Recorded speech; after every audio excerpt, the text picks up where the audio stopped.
When disaster strikes and the power grid fails, most people won't die from the initial event. They'll die between day 30 and 60, when desperation turns neighbors into threats and supplies run dry. If you don't know what happens in these critical phases, you won't make it past the first month.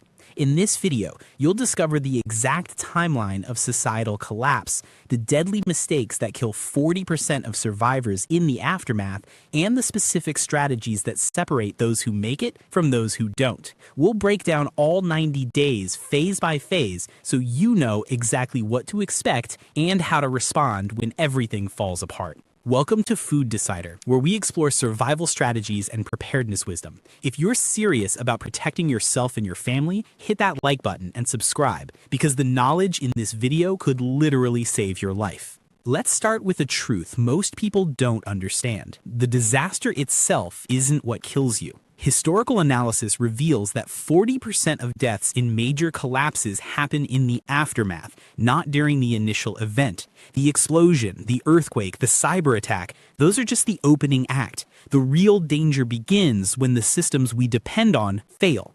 The first 72 hours are called the information vacuum. When you realize this isn't just a temporary power outage, you face your first life or death decision. Do you venture out for information? Or do you lock down? Statistics show that those who rush out to see what's happening have a 70% higher casualty rate than those who stay inside. Think about that. 7 out of 10 people who leave their homes in those first hours won't make it back safely.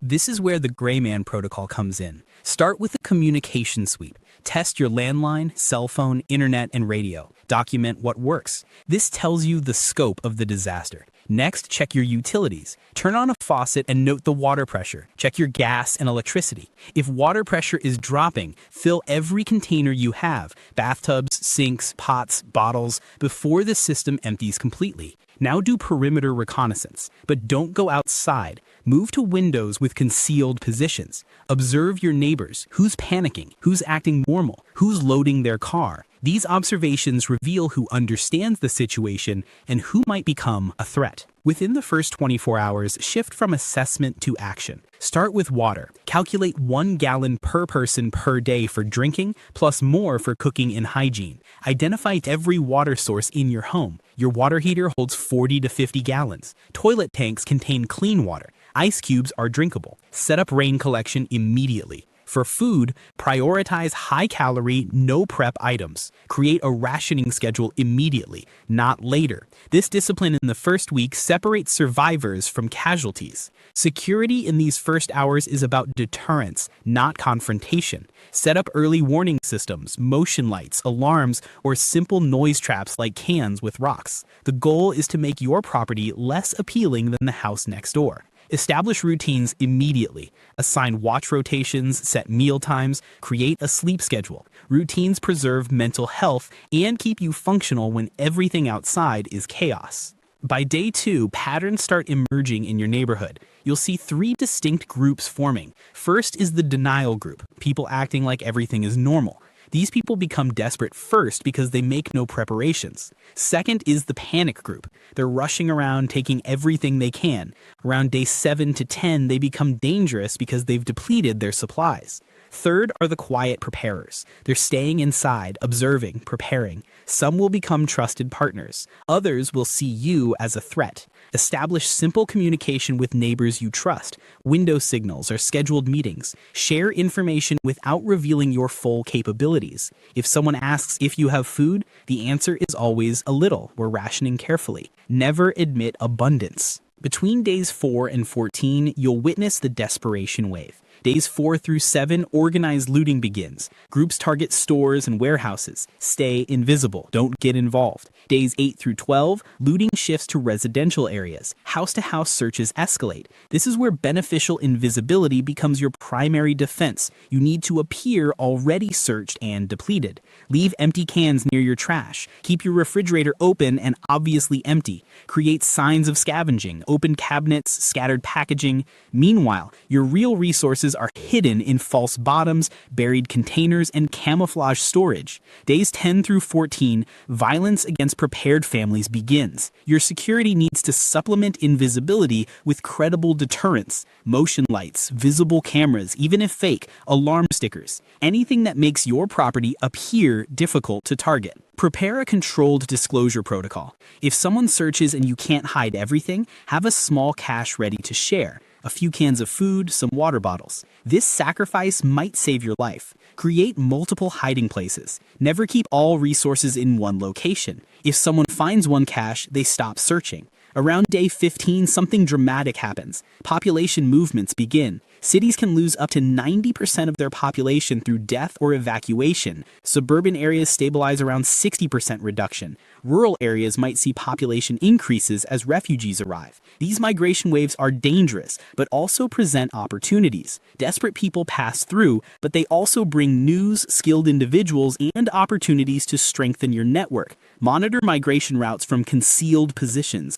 Develop criteria for who to engage and who to avoid. A doctor, engineer, or mechanic can dramatically improve your community's survival. But vet carefully. Desperate people make promises they won't keep. As easy scavenging ends around day 20, resource wars begin. Wells, solar panels, generators. These become focal points for conflict. The one thing that becomes unsustainable is isolation. You need to leverage whatever assets you have for beneficial relationships. Maybe you control a well. Trade water access for security. Maybe you have medical knowledge. Trade treatment for food. Find your value proposition and use it to build alliances. By day 30, the people who remain are either predators or potential allies. Statistics show that successful survivors form or join cooperative groups between days 20 and 40. Wait longer, and established groups become closed or suspicious. But not all communities are equal. You need a vetting protocol. First, examine the resource contribution model. Healthy groups operate on mutual aid. Everyone contributes and receives fairly. Watch how they treat vulnerable members. Groups that support them are stable. Groups that exploit them are dangerous. Second, evaluate their leadership. Clear authority with accountability is best.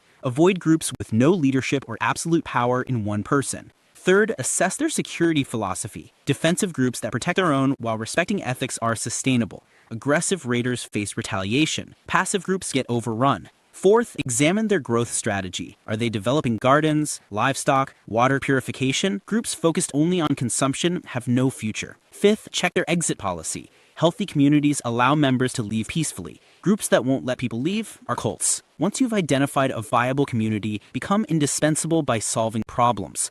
Are they struggling with water purification? Become the expert. Do they need better security? Design it. Cross-train in multiple areas. Build relationships. Make yourself the person the community can't afford to lose. Between days 45 and 60, communities face the skills transition crisis. Stored resources are depleting. The transition from consumption to production becomes critical. Communities that can't make this shift collapse. Successful survivors embrace this transition. They shift from consumers to producers. They develop skills that create value. They take calculated risks, planting gardens, building systems, trading goods. The skills you need fall into tiers. Tier 1 skills are immediate production skills. Water management comes first. Sourcing, purification, storage, distribution. You need multiple systems in case one fails. Food preservation is equally critical. Fermentation, smoking, drying, salting. These let you store food for scarcity periods. Medical care beyond first aid becomes essential. Suturing wounds, treating infections, managing sanitation. A simple cut becomes life-threatening without proper care.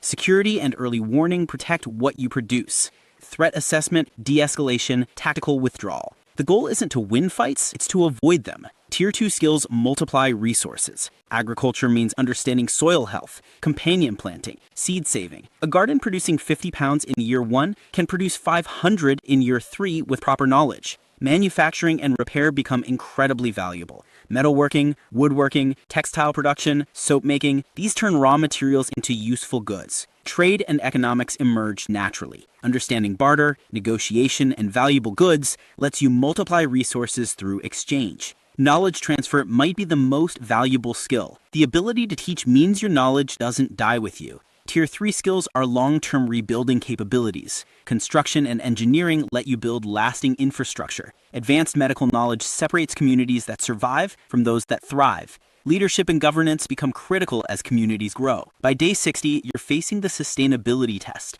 Initial supplies are nearly exhausted. Survival depends on renewable resources. The psychological challenge can be overwhelming after 2 months of hardship. The key is balancing production with security. Production requires exposure. You can't hide while farming. Successful survivors form cooperative security networks, groups coordinating production and security. Choose partners with complementary skills and reliability. Establish communication systems, patrol schedules, and response plans. Distribute production and storage so no single location is critical. The resource regeneration curve tells you whether you'll make it long term. Between days 70 and 85, your production should exceed consumption. Families reaching this point by day 80 have a 90% long-term survival rate. Families still consuming more than they produce have only a 15% chance past 6 months. Accelerate regeneration by focusing on high-yield food sources. Microgreens produce plants in 7 to 14 days. Rabbits reproduce rapidly and convert forage into protein. Fish and aquaponics produce protein while fertilizing plants. Value-added production multiplies worth. Turn milk into cheese. Process meat into preserved sausages. These trade for more than raw materials. Skill monetization means trading services, medical treatment, repairs, teaching, security consulting. These generate ongoing value without depleting resources. Integrated systems maximize efficiency. Rabbits produce meat and manure. Manure fertilizes gardens. Gardens produce food and rabbit fodder. Every output becomes input for another process. By day 85, conduct a comprehensive sustainability audit. First, analyze resource flow. Are you producing enough food? Is your water supply reliable long-term? Second, assess skill gaps. Do you have backup expertise for critical skills? Skills concentrated in single individuals create catastrophic failure points. Third, analyze security threats. Are they increasing or decreasing? If threats are rising, your location or strategy might be unsustainable. Fourth, review community integration. Are you indispensable or expendable? Fifth, evaluate infrastructure sustainability. Are your systems maintainable with available materials and skills? The psychology of survival at this stage separates those who thrive from those who merely endure. Survivors who find meaning and purpose, becoming teachers, healers, organizers, adapt better than those focused only on personal survival. Contribute to something larger than yourself. Teaching children, caring for the injured, organizing projects. These provide psychological resilience that pure survivalism can't match. Social connection prevents the isolation that kills. Maintain relationships, help neighbors, share knowledge. These connections provide emotional support as essential as food and water. Mental health management requires deliberate practices. Meditation, exercise, creative expression. These aren't luxuries. They prevent depression and despair that cause fatal decisions. Hope and future planning matter more than you'd expect. Maintaining realistic optimism predicts survival better than pure pessimism. Set long-term goals. Plan for improvement. History provides clear lessons. During the siege of Leningrad, survival depended on sustainable resource acquisition, not initial supplies. Social networks mattered more than individual preparations. Manufacturing capabilities became critical. Hygiene prevented disease epidemics. The Argentine economic collapse showed that maintaining normal appearances mattered. People who looked desperate became targets. Practical skills proved more valuable than credentials. A plumber earned more than an unemployed lawyer. Hurricane Katrina demonstrated how quickly social order breaks down. Multiple evacuation routes proved essential. Self-reliant resource systems kept people alive when infrastructure failed. These examples share common factors. Resource diversity outperforms concentrated resources. Skill accumulation beats supply stockpiling. Social networks predict survival better than individual preparation. Psychological adaptability separates survivors from victims. After day 90, knowledge becomes more valuable than supplies. A family with a year of food but no production knowledge becomes a target and starves. But a family with basic supplies and extensive knowledge becomes the foundation of long-term survival. Prioritize knowledge differently than supplies. Study historical techniques from before modern infrastructure. Cross-train in multiple skills. Develop teaching abilities. Practice innovation and adaptation. Phase-specific preparation makes the difference. For days 1 through 14, focus on intelligence gathering, security, communication, and local networks. For days 15 through 45, emphasize community building, resource sharing, and security coordination. For days 45 through 75, master production skills, implement backup systems, and transition to production mindsets. For days 75 through 90 and beyond, focus on resource multiplying systems, teaching, and leadership. The cascading skills effect explains why traditional skills multiplies survival exponentially, while supplies provide only linear returns. Learning meat preservation leads to salt sourcing. Salt trade leads to community relationships. Relationships enable security cooperation. Cooperation enables expanded production. Production creates surplus for trade. Each skill opens doors that supplies can't provide. Start with honest assessment. What do you actually know? What can you actually do? Compare reality to requirements. The gap reveals your priorities. Develop skills systematically. Choose one critical skill and achieve competency before moving to the next. Master water purification, then food preservation, then medicine, then gardening. Build networks deliberately. Identify people with complementary skills and compatible values. Develop trust through small cooperations before crises demand large ones. The goal isn't just surviving the first 90 days, it's becoming the person who helps their community thrive afterward. Survivors with hordes but no skills become targets. Survivors with skills but no community become isolated. Survivors with skills, community, and leadership become the foundation of recovery. Which kind of person will you be? The one who panics in the first week, the one who survives 90 days but starves when supplies run out, or the one who not only survives but helps others do the same? The knowledge exists. The strategies are proven by history. The choice is yours.